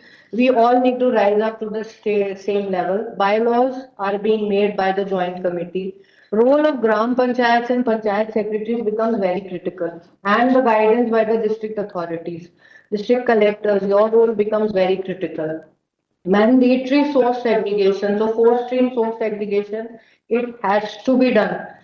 It's a big behavioral change, not only for rural areas, but for urban areas also. Both of us have to work together. All authorities have to work together to make this, functional.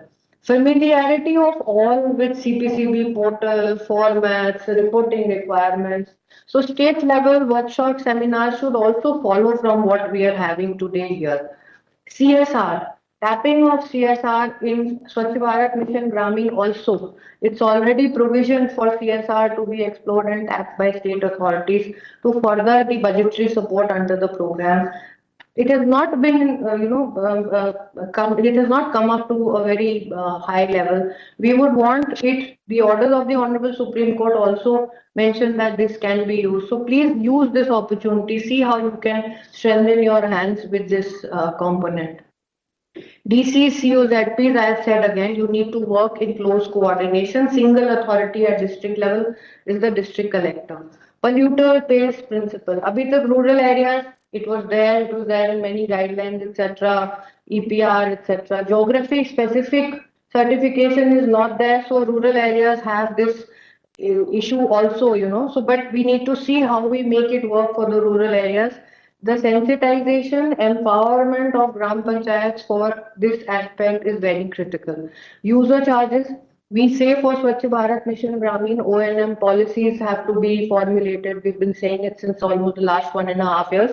Many states have done it also. A lot more have to do it. User charges are a big factor which can ensure or go a long way in ensuring your financial stability and sustainability of assets. The court orders also mention that, please see that, institutionalization of systems and manpower, your role again becomes very critical. O&M mechanisms, again, I am reiterating, and sanitation service delivery, not just the aspect of creation of infrastructure, but sanitation service delivery, of which the waste management service delivery also is an intrinsic part. So your mechanisms need to be there, how certain waste has to be covered and transported. What is the provisioning of your segregation shed? How does it come to your PWMU? You all need to know what exists on the ground, check the rules, what more needs to be done, and then plan for the same and implement it quickly. SBMG is there for 1 year. Phase 2, we got an extension and we are there till March 2027. The next phase of rural sanitation is being worked upon. However, for this year, what we told in our NSSC, also chaired by Honorable Secretary Sir, please focus on achievement of ODF plus model status, of which now in the context of SWM rules, we are again reiterating SWM arrangements are a very big component. You have household level provisioning for household level assets that can be created, community level assets that can be created. We saw about use of compost. You have your community compost pits under SBMG. Please see, district collectors, please see, and how you can use the existing for furtherance of your compliance under the rules. DWSM, DSBMG, and the SWSM and the Apex Committee under SWSM may also be utilized. At least at the district level, we are very sure, and what we are wanting is for the district magistrates to monitor the implementation of SWM rules within their districts in the DWSM meetings, record it in the minutes of the meeting, and to duly update it on the portal for each month, so that this also goes ahead for your compliance. Coordination, it's again and again we are stressing not only at the central government level, but we are ensuring it at the central government level, at the state level, and at the district level. It has to be ensured for us to work in close tandem for implementing this in true letter and spirit.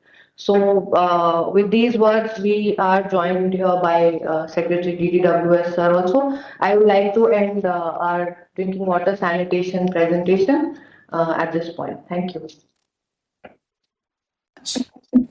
Thank you very much. I would like to welcome on behalf of all the central ministries and participants, Secretary, Ministry of Housing and Urban Affairs, and Secretary, Department of Drinking Water and Sanitation, Ministry of Jal Shakti, Government of India, who have joined this sensitization webinar with field functionaries. I would like to inform both secretaries that we have nearly 11,000 participants in the webinar today, joined through the webinar, and about 1,000 participants who have joined through the virtual conference mode. So the participation and the enthusiasm of the field functionaries has been tremendous. We've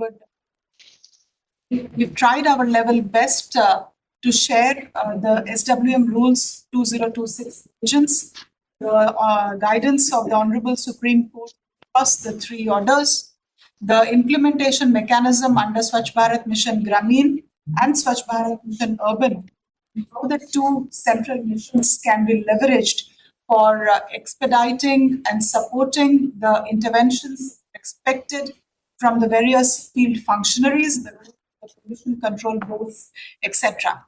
As far as the districts and the field functionaries are concerned, we would like to make a few announcements before we move on to seeking the guidance of both the union secretaries. There has been repeated request on the chat box to share the presentations. It is informed that all the presentations will be compiled, consolidated. The Ministry of Environment, Forest and Climate Change will be sharing it with the offices of the chief secretaries, who can thereafter share all the presentations to the field officials. Second,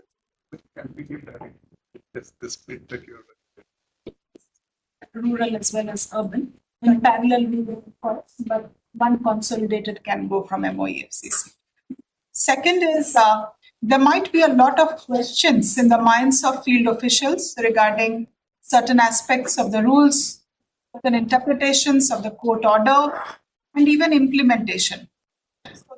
Officials are encouraged that they can have the discussions with their respective teams, articulate their questions, and share it with the urban and rural counterparts in the state government who can thereafter guide them. And if something is essential, which is to be escalated to the central ministries, maybe by this weekend, the questions can be sent to MOEPC, which thereafter all the ministries together would like to respond as much to the best of their abilities, the questions that have been raised by the field functionaries. Third, there has been a lot of discussion on the common reporting frameworks. We would like to reiterate that a joint letter of 5 union secretaries, which will also include the template for the common reporting framework, will be shared at the earliest in a day or two with the state government. We request the state governments to just issue those letters to the field down below, but hold meetings and sensitization, as reporting is a very, very crucial aspect in this whole discussion. So you may like to have cascading meetings with various teams and disseminate the matrices which have been articulated by the central ministries for the reporting. With these 3 announcements, I would now cordially request Secretary DDWS to please place his closing remarks. So, thank you, Rupa, and thank you for facilitating this webinar where a number of our colleagues from all across the country have participated. Most of the issues during presentation you have already made them aware about. They would have some queries. The queries also would be answered in the manner in which you suggested. But just at the cost of repetition, I would just like to highlight 2 things. Dear friends, let us understand that sanitation in rural areas and urban areas as part of the Constitution, 73rd and 74th Amendment is a state responsibility. Even going beyond state, it is the local government's responsibility. So it is ULBs and the RLBs, rural local bodies, which are supposed to discharge these duties essentially. One of the important feature of this particular case in the Supreme Court and the directions is basically to involve the elected representatives and devolve some amount of responsibility in terms of encouraging the segregation at source in each household. So dear friends, all collectors, while you will be reporting to us the action taken, my suggestion to all of you would be to encourage and co-opt all the elected representatives, be in urban local bodies or rural local bodies, sensitize them that this is their responsibility as directed by Honorable Supreme Court of India. This is one thing which I would strongly recommend all the collectors to follow. The another important aspect is holding monthly meetings so that you are at top of your game while implementing the solid waste management rules. We have something called District Water Sanitation Mission, District Swachh Bharat Mission Gramin dashboard, which is available, where user ID and password have been given to the collectors.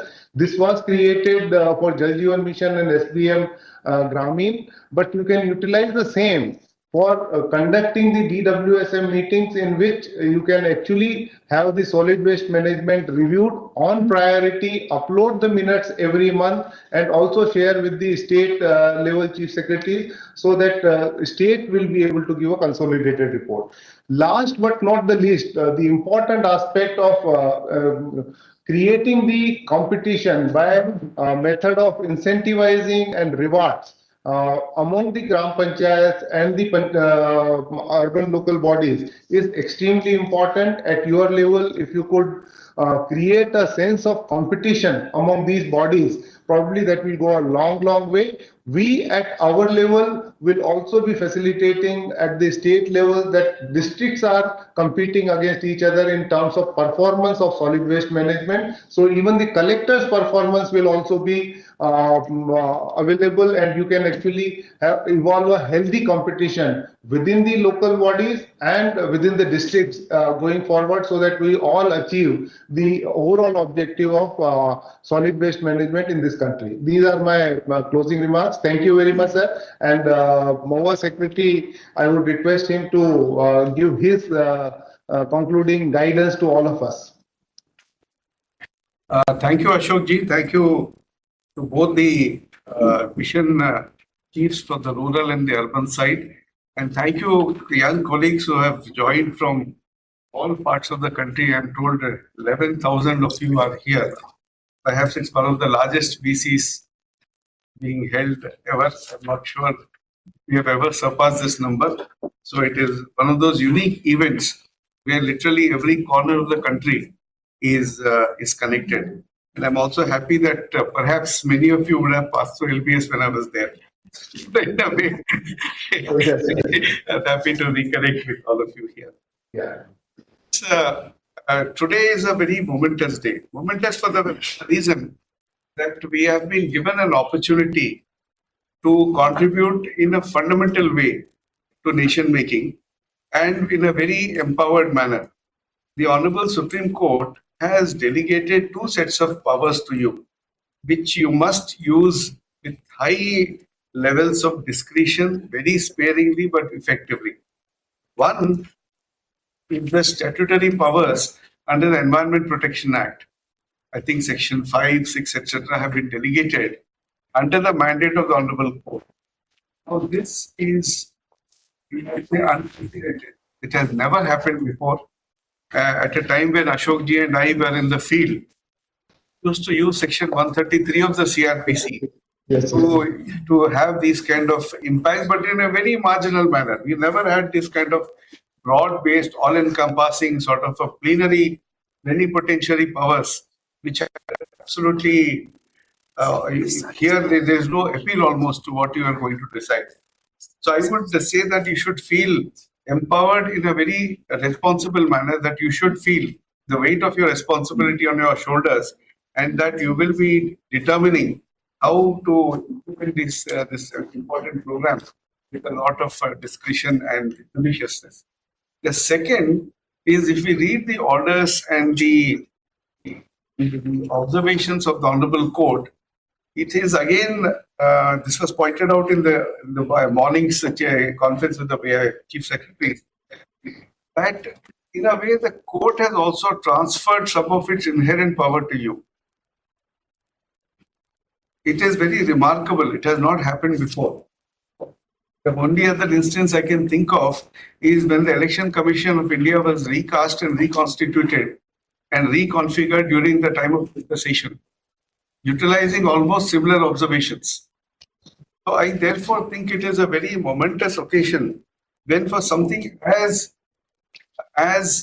maybe simple but fundamental as maintaining public hygiene, as maintaining sanitation, as maintaining the local environment, and doing our basic normal jobs, the highest authorities of the country are dedicating this kind of substantial authority to us. So I think we should all feel a huge sense of honor that we are a part of this process.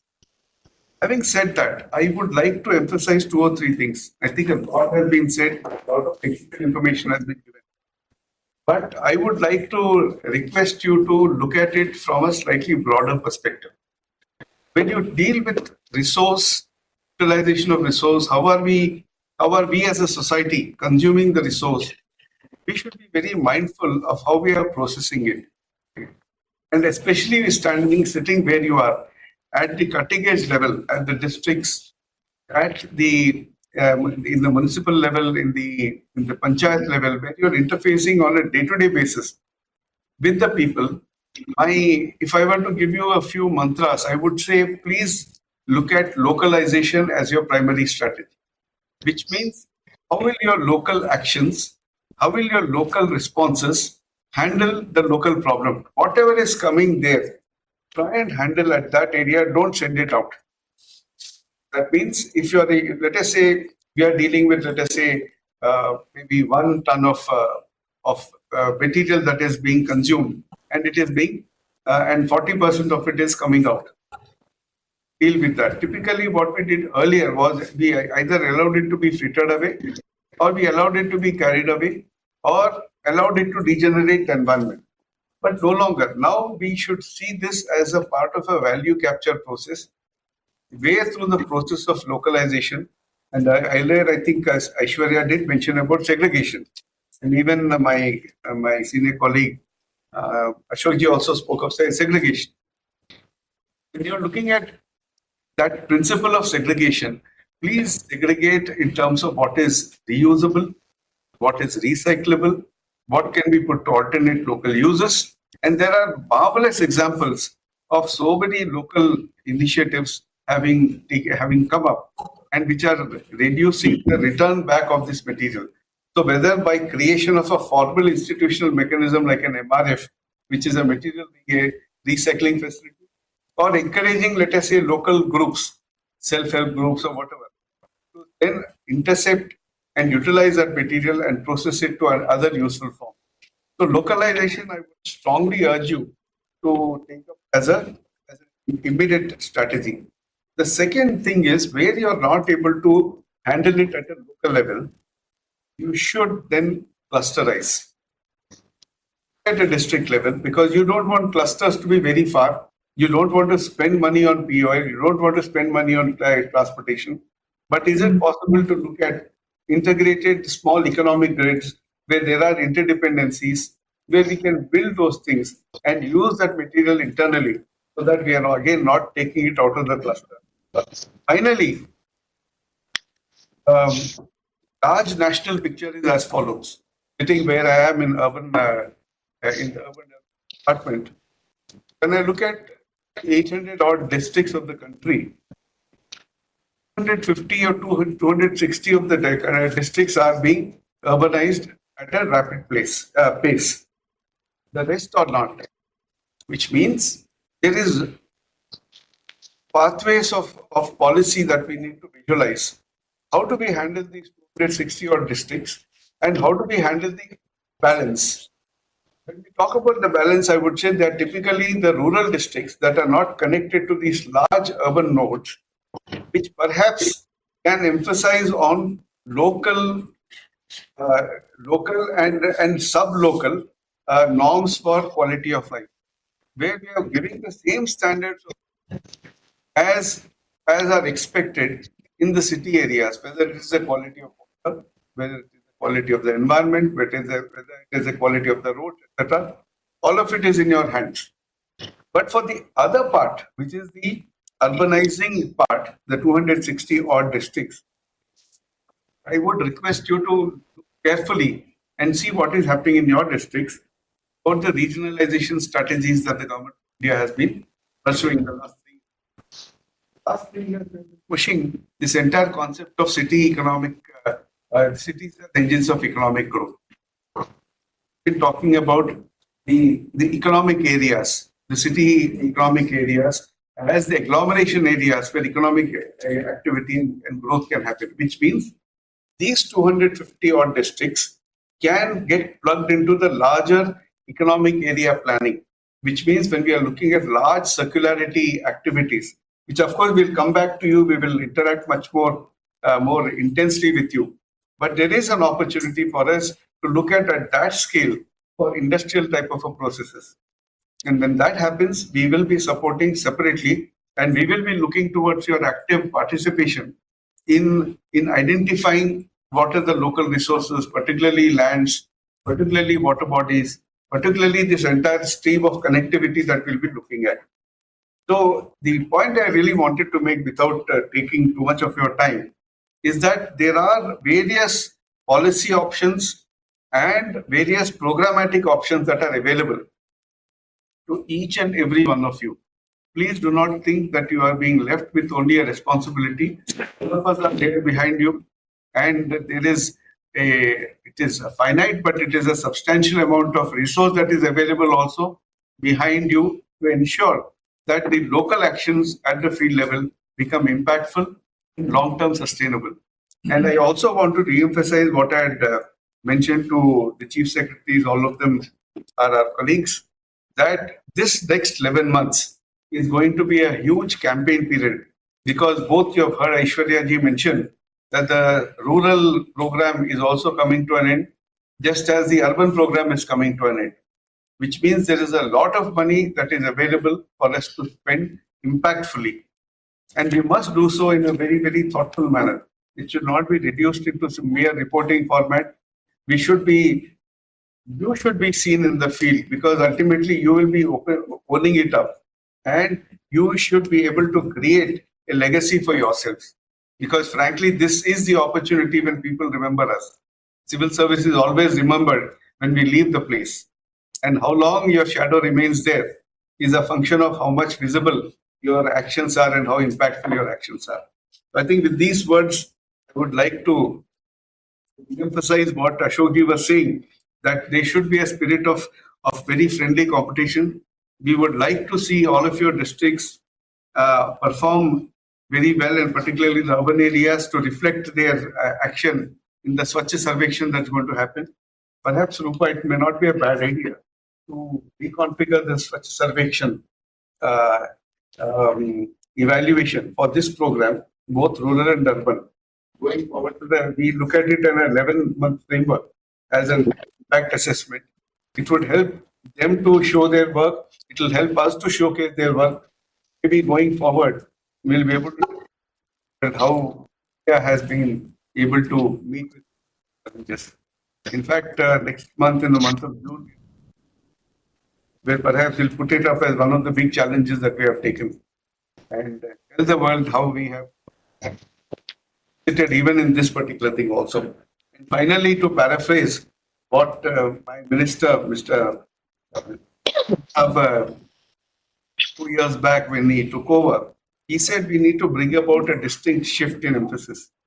Emphasis in that we have to bring about a shift that goes Vabhav Swachhata and Sanskar Swachhata. Both things have to change. We have to have a different attitude to it, and then we have a different culture to it. We have to bring both these things working at the field level, and I wish you all the very best. We are there with you all the way through, and we will like to report all your good work in a glowing light back to the Supreme. Best wishes. Thank you once again. Sir. Thank you. So the entire conversation where clean habits, clean culture is what drives our society.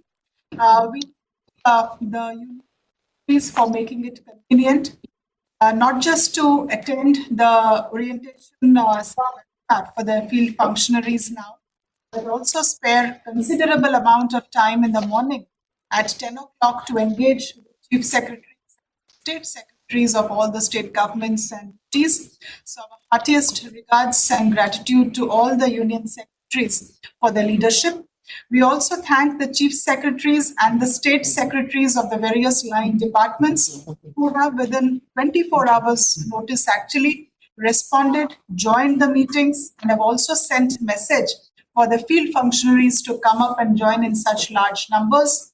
And most importantly, the protagonists of this webinar, the field functionaries led by the district collectors, the commissioners, the regional officers of the Pollution Control Board, the CEOs of Zilla Parishads, district development officers, all of you who have joined, we thank you for joining, for participating. And as both secretaries have emphasized, this is just the beginning of many conversations that we will be having over the next couple of months as you lead this journey, and we will be fully there to commit and support all your activities. Thank the logistics of NIC and the teams of all the 5 ministries who have worked very hard to put this phenomenal webinar along with the meeting together. Thank you, all of you, and we will remain in touch, and we will pass on all the materials to the state governments. Thank you. We close the meeting. Thank you. Thank you. Good idea.